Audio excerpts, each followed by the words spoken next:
My brother abandoned my 16-year-old daughter 12,200 miles from home, so I built a legal case that destroyed his life and cut him out of our family forever.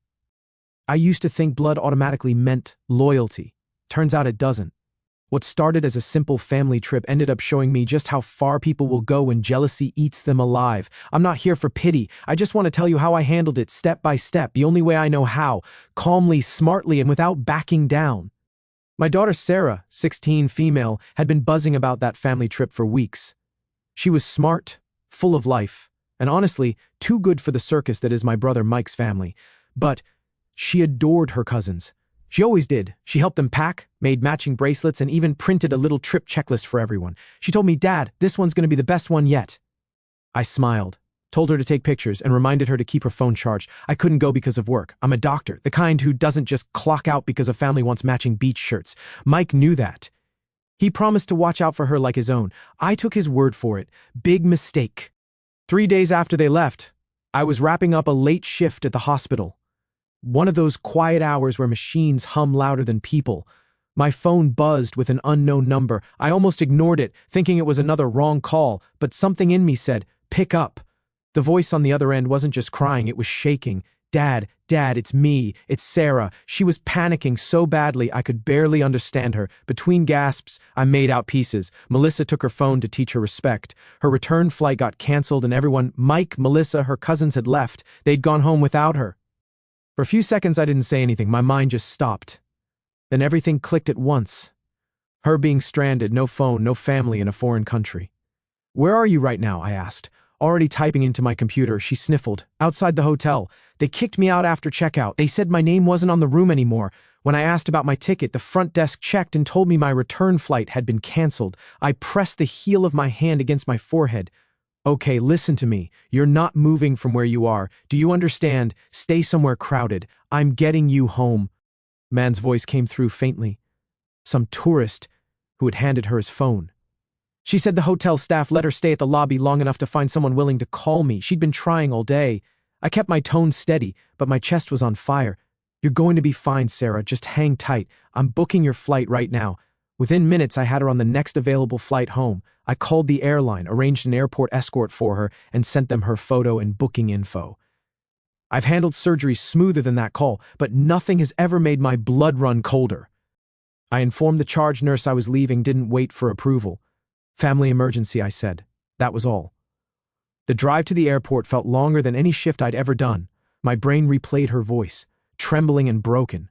I kept gripping the steering wheel tighter every time I thought about Melissa, about that smug, self-righteous tone she always had, the kind of person who thinks her cruelty is discipline.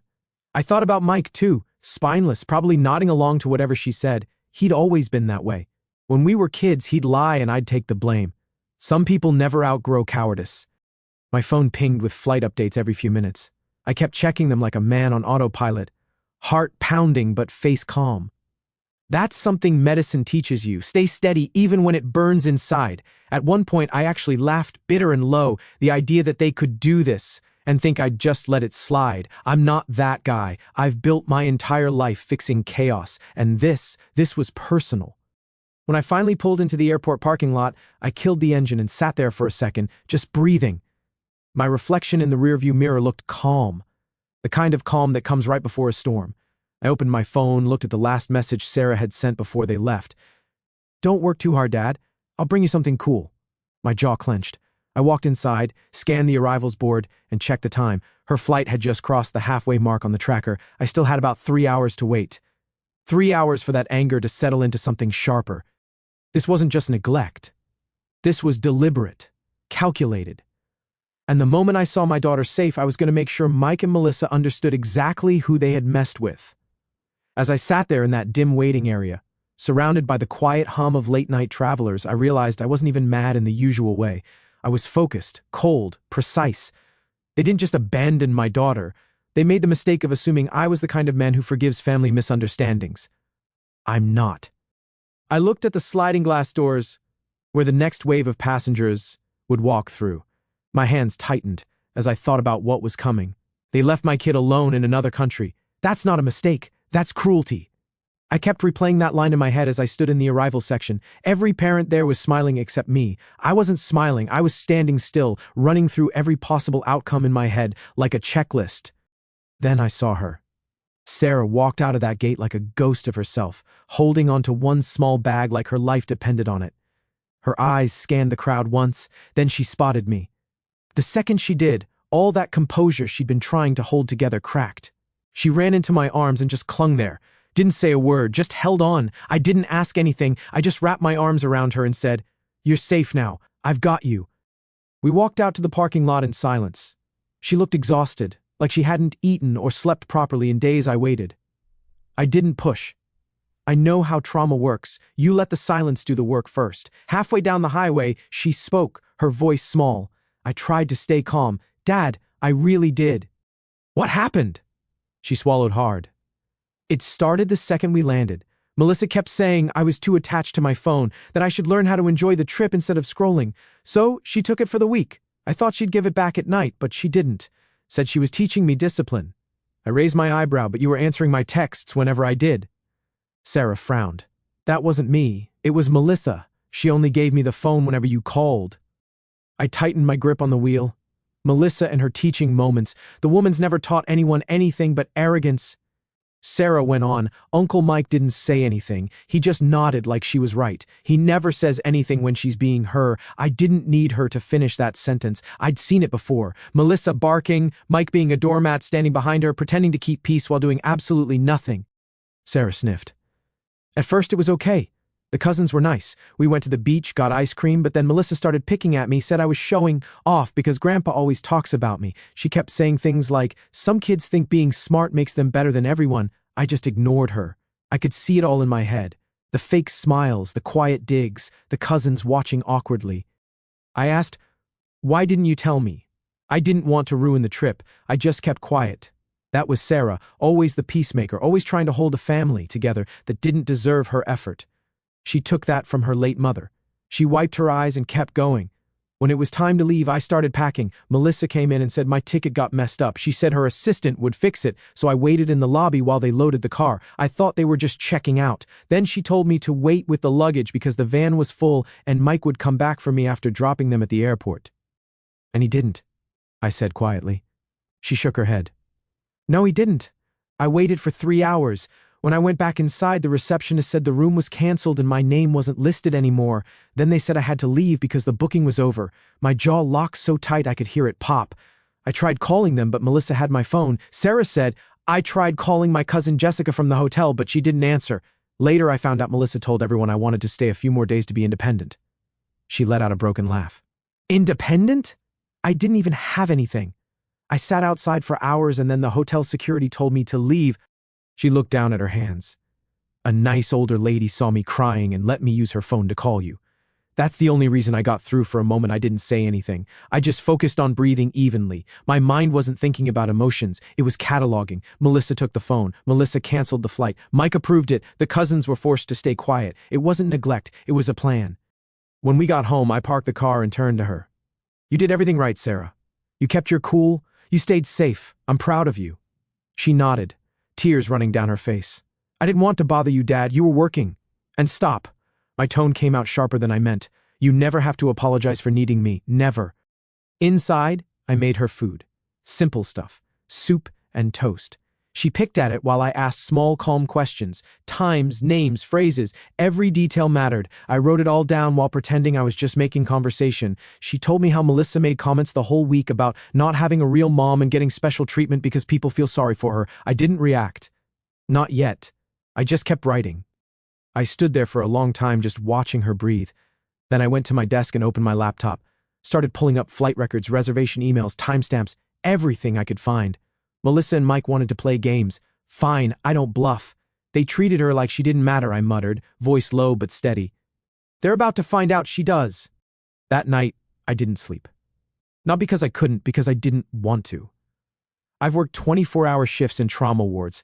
I know how to run on focus alone. I sat at my desk with a cup of black coffee and my laptop, treating this like a patient case. Step 1, gather the facts. Step 2, confirm the source. Step 3, cut out the infection. First, call the airline. I gave them the booking reference from Sarah's old email. The rep on the other end sounded half asleep until I mentioned my daughter had been stranded abroad. Suddenly, she was wide awake.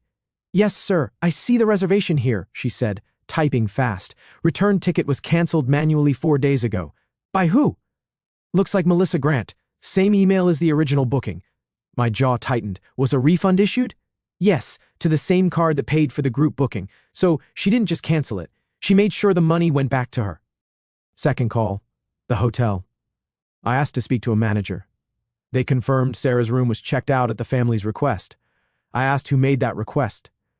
The manager paused. "Sir, Melissa Grant. She said your daughter had changed her travel plans." I thanked them and hung up. My screen was filling up with notes, timestamps, call logs. It was surgical work. Clean, unemotional, precise. Next, I dug into the booking chain. The family always used the same travel agent, a woman named Karen, who handles Mike's business trips. I called her office. She picked up on the second ring, chipper as ever. "Dr. Grant, how was the trip?" "I didn't go," I said flatly. "But tell me, when you booked those tickets, who handled the changes?" Her tone shifted fast. That would have been Melissa Grant. She emailed me midweek saying Sarah was going to stay longer." I kept my voice level. "Did she now? And you didn't think to confirm that with me?" "She sounded confident, and the group booking was in her name, so I didn't think twice," Karen said. I thanked her, ended the call, and exhaled slowly. Every piece lined up perfectly. Melissa canceled the flight. She checked out the hotel room. She even contacted the travel agent to rewrite the story before I could find out. I started gathering evidence, screenshots of emails, the hotel invoice, and the airline's internal agent notes showing who canceled the ticket. I saved everything in a new folder labeled Case. Old habit. Doctors like things organized when they plan to dissect something ugly. Around 9 a.m., my sister Jenny called. She's the only sibling I actually trust. "Hey, you okay? I heard from Mom that Sarah had some travel issue. I told her everything. Short, clinical, no emotion." When I finished, she went silent. "Oh my God," she finally said. "Mom and Dad think Sarah stayed longer with friends. That's what Mike told them." "Of course he did," I said. "He probably rehearsed that lie while she was still sitting outside the hotel." Jenny was furious. "Mom's going to lose it when she finds out." "She will, but not yet. I want every fact on paper first." While we talked, I kept working, copying the metadata from the booking emails, downloading the timestamps. Evidence doesn't lie, even when family does. After hanging up with Jenny, I called Mike. He picked up on the third ring, sounding relaxed, like he didn't have a single care in the world. "Hey, bro, how's Sarah? Everything sorted?" "Yeah," I said. "She's home." "You want to tell me why she had to call me from another country using a stranger's phone?" He chuckled. That fake, nervous laugh he does when he's cornered. "Don't exaggerate. She's fine, right? You left a 16-year-old, stranded overseas with no phone and no return ticket." "You better hope I'm exaggerating, Mike." He went quiet. "Then Melissa told me she had it under control. She said Sarah wanted to stay longer. Save it." I cut in. "I've got the airline logs, hotel records, and travel agent emails. Melissa didn't have it under control. She had it planned." He tried another weak defense. "You know how misunderstandings happen on trips. Maybe the system messed up." "Yeah," I said dryly. "Funny how the system always messes up in your wife's favor." He mumbled something about needing to talk to Melissa and hung up. I sat there for a minute just staring at the call screen, then opened a new document titled Incident Report.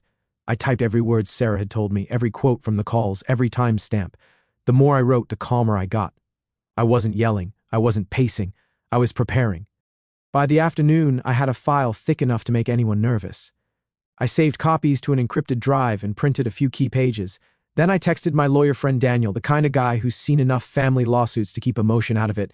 "Need a favor? Family matter involves endangerment of a minor." "Want to sue?"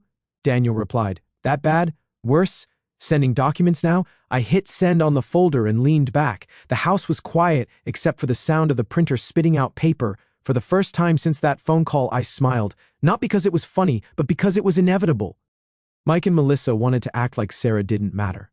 Like she was just some kid who'd get over it. They forgot who her father was.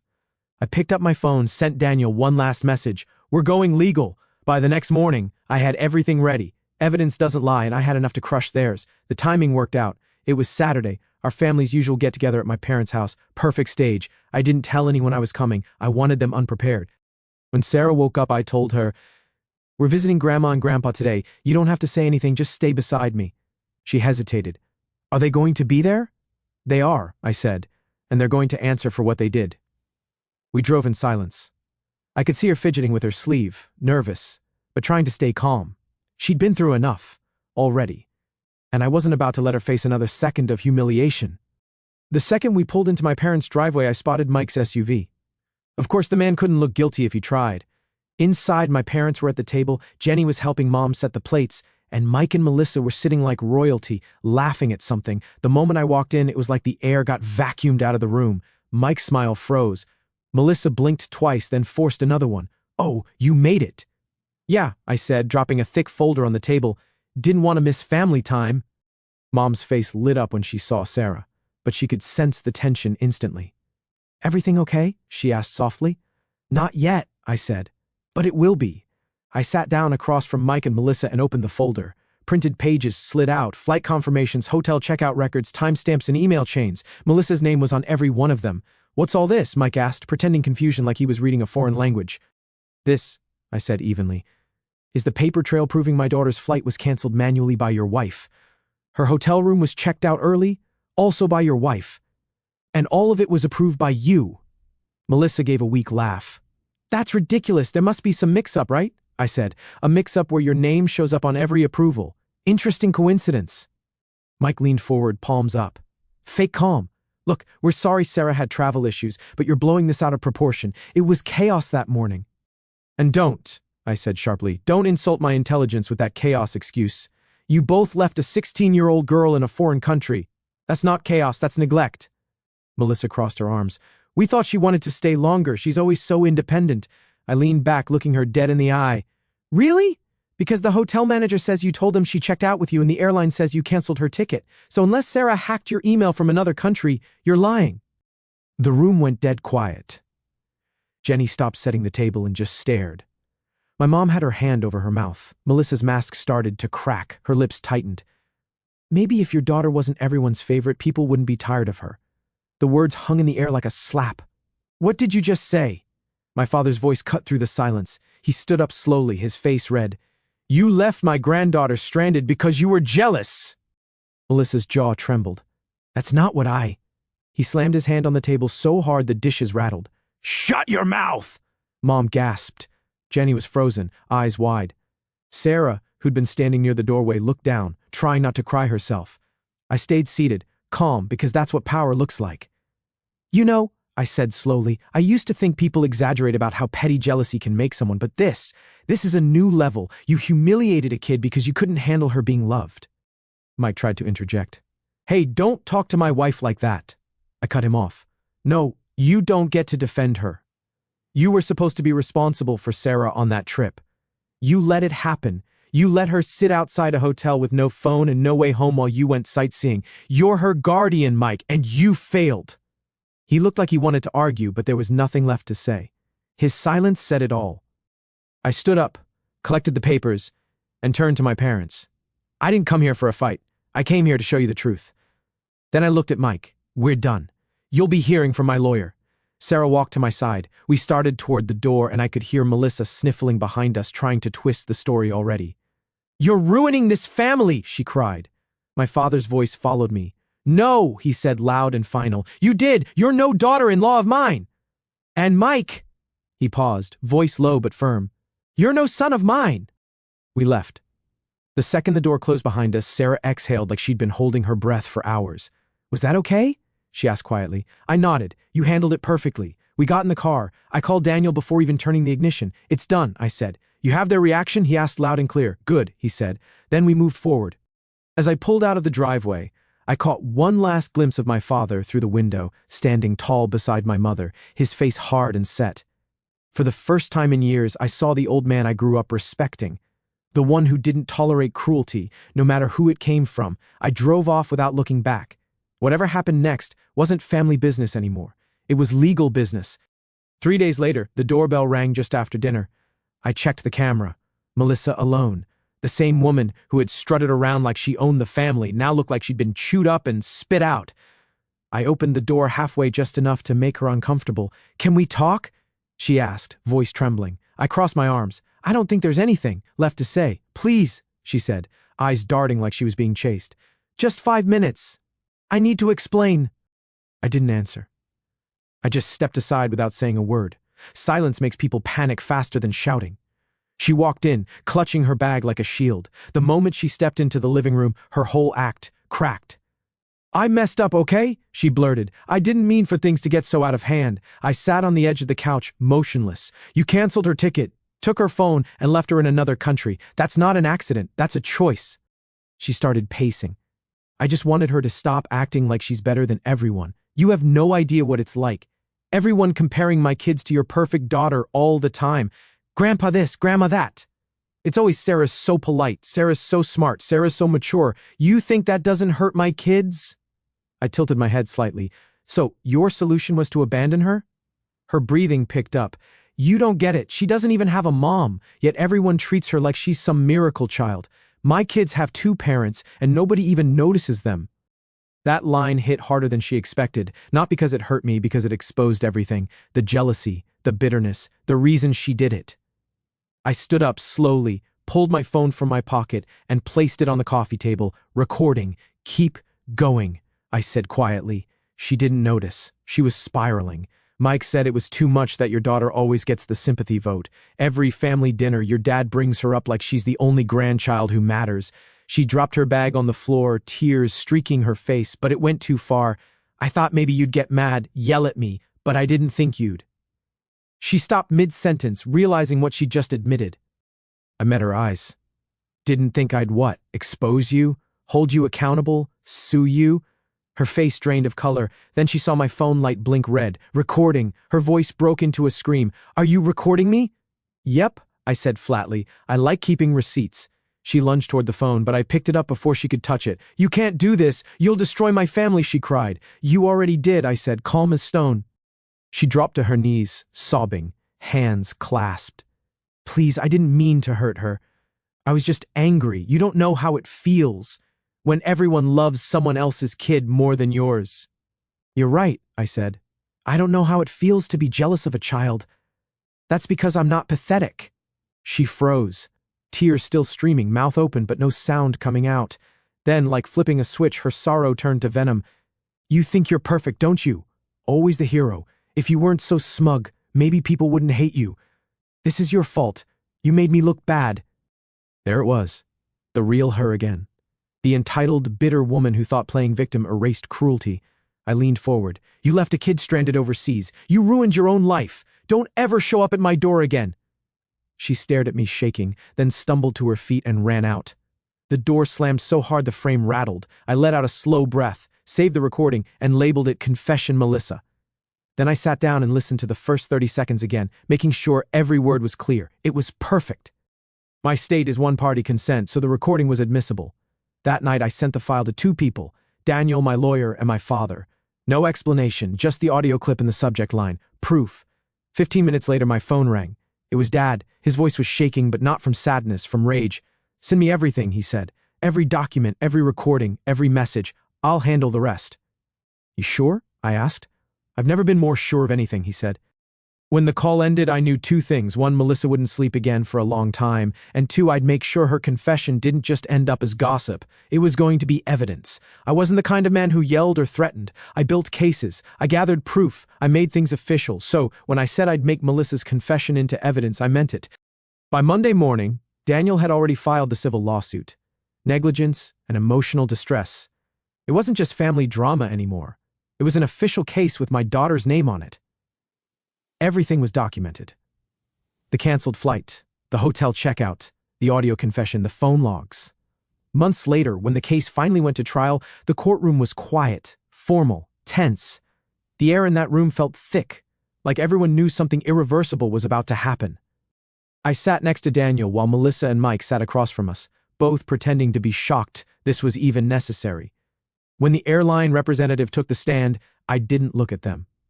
I looked at the judge. The rep testified calmly, reading straight from their system.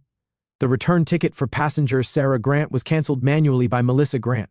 The refund was processed to the same card used for the original payment. Melissa's eyes darted around the room, searching for someone to blame. Then the hotel manager spoke. The early checkout for the family suite was requested by Melissa Grant. He said she told our staff. The teenager in their group decided to stay behind with friends. We have her email confirming that statement. Daniel handed the print out to the judge. The sound of the paper sliding across the desk was louder than her entire defense. Mike tried to keep a straight face, but he looked ready to crumble. When it was his turn, Daniel didn't waste time. "Mr. Grant," he said, "did you approve the early checkout?" Mike cleared his throat. "I didn't know she canceled the ticket. I assumed everything was fine." Daniel didn't blink. "So these emails with your signature, the ones approving the cancellations and hotel changes, weren't yours?" Mike froze. He had no answer. Then came the part that broke whatever sympathy the room might have had left. The audio recording. Melissa's voice echoed through the speakers, clear and bitter. "She doesn't even have a mom, yet everyone treats her like she's special. My kids get nothing." You could feel the shift in the room. The judge's expression changed from neutral to disgusted. Melissa tried to fake a breakdown, covering her face with her hands, whispering, "That's not what I meant." I didn't say a word. I just sat there and watched her realize she'd built her own cage. Then my father took the stand. Grandpa looked tired but steady, the kind of quiet anger that shakes rooms. "My granddaughter was abandoned by her own family," he said firmly. "Melissa and Mike lied to all of us. We thought Sarah stayed with friends. They let us believe that while she was stranded in another country. That's not family, that's cruelty." Even the judge leaned back in her chair after that. When it was over, the judge ruled them liable. The court ordered damages for emotional distress and travel costs, plus full reimbursement of all legal fees. The judgment and findings were now part of the public record. The court described their conduct as neglect and emotional abuse. The gavel hit once and it was done. I didn't celebrate, I just exhaled. It wasn't victory, it was confirmation. Outside the courtroom, Grandpa was waiting for me. He didn't say much, just handed me a folder and said, "The will's being rewritten. They're out." Over the next few days, the fallout spread like wildfire. Melissa's reputation in the neighborhood collapsed. Parents at the school stopped inviting her to events. The PTA quietly asked her to step down. Her name became synonymous with cruelty. People didn't even say it out loud anymore. They whispered it. Mike's job took a hit next. His company placed him on administrative leave pending an internal ethics review, citing public conduct unbecoming. He tried to play it off like a misunderstanding, but everyone knew what it was about. They thought they could bury what they did under excuses and fake tears. Instead, they buried themselves. I didn't gloat. I didn't post. I didn't even mention it again. I just went home, sat with Sarah, and helped her plan for the future. She was starting to smile again, starting to sleep through the night. We talked about college, art, travel, things that weren't tied to fear anymore. She asked me once, "Dad, do you feel better now that it's over?" I shook my head. This wasn't about feeling better. Revenge isn't what this is. It's correction. Because that's the thing about justice. When it's real, it doesn't need to be loud. It just needs to be done. Months passed quietly after the trial. Life didn't snap back to normal, but it started moving in the right direction. Sarah went back to being her usual self, focused, funny, and sharp. She started volunteering at the hospital on weekends, helping kids with art projects while I worked nearby. Watching her walk down those same halls that used to see me at my most exhausted made something in me ease for the first time in a long time. She'd talk about studying psychology, said she wanted to help kids who don't get lucky parents. I never told her how much that line hit me. I just nodded and said, "You'd be good at that." The lawsuit finally wrapped up in full. The judge's written judgment landed like a hammer. Mike and Melissa Grant liable for negligence and intentional infliction of emotional distress. It wasn't prison time, but it wasn't a slap on the wrist either. They were ordered into counseling, fined heavily, and restricted from any unsupervised travel with minors for 5 years. The judge made it clear in her final statement, this wasn't an accident. It was a deliberate act meant to humiliate and isolate a minor. Hearing those words printed on the record felt better than any apology ever could. After the judgment went public, the company finished its ethics review. The result was predictable: termination for professional misconduct. Just like that, his spotless business image evaporated. Meanwhile, the family lawyer finalized the will revisions. Mike and Melissa were formally disinherited. The new will was signed with witnesses present and filed immediately. Grandpa didn't just make it verbal, he made it official. If they want a family, he said they can start their own. But he didn't punish the cousins. The kids weren't to blame. They were caught in the middle, and Grandpa made sure they stayed part of the family. They started spending weekends at his house. Quiet visits, no mention of their parents. Sarah joined them sometimes, helping with homework or just hanging out. It was awkward at first, but kids adjust faster than adults. One night, I dropped her off there and watched from the car as she laughed with them on the porch. For a second, it almost looked like before. Not perfect, but peaceful. I got out and went inside to check on Grandpa. He was sitting at the kitchen table going through papers. "You look tired," I told him. He chuckled. "Tired's my new normal." Then he looked up and said, "I never thought I'd see the day my own son's name would be crossed off my will." "You did what you had to," I said. He nodded slowly. "So did you." The house felt lighter without Mike's voice in it, without Melissa's fake laughter filling the room. For once, family dinners didn't feel like walking through a minefield. Sarah handled the aftermath better than anyone. No bitterness, no revenge talk, just focus. She didn't even bring them up, unless someone else did. When she got her acceptance letter for a summer psychology program, she said, "Maybe I can help kids who think no one listens." I told her, "You already do." Meanwhile, I stayed busy between hospital work, court paperwork, and helping Grandpa manage the trust funds for the cousins. I didn't have much time to think about the wreckage we left behind, but sometimes when I drove past Mike's old office building or saw one of Melissa's old PTA friends in town pretending not to notice me, I couldn't help but think, good. Actions have weight. One afternoon, Daniel called to say the case had been officially closed. "It's over," he said. "Good," I replied. "Let's keep it that way." Later that evening, Sarah joined me in the living room. She sat down next to me and said, "You didn't just protect me, you made them answer for it." I glanced at her, half smiling. "That's what family's supposed to do." She leaned her head on my shoulder. "We're a pretty good team, huh?" "The best," I said. The world outside kept moving. New cases at work, new routines, new normal. The name Mike and Melissa Grant eventually faded into whispers. But inside our small world, the balance was restored. You can't choose your blood, but you can choose who stays in your family, and mine, it finally felt clean again.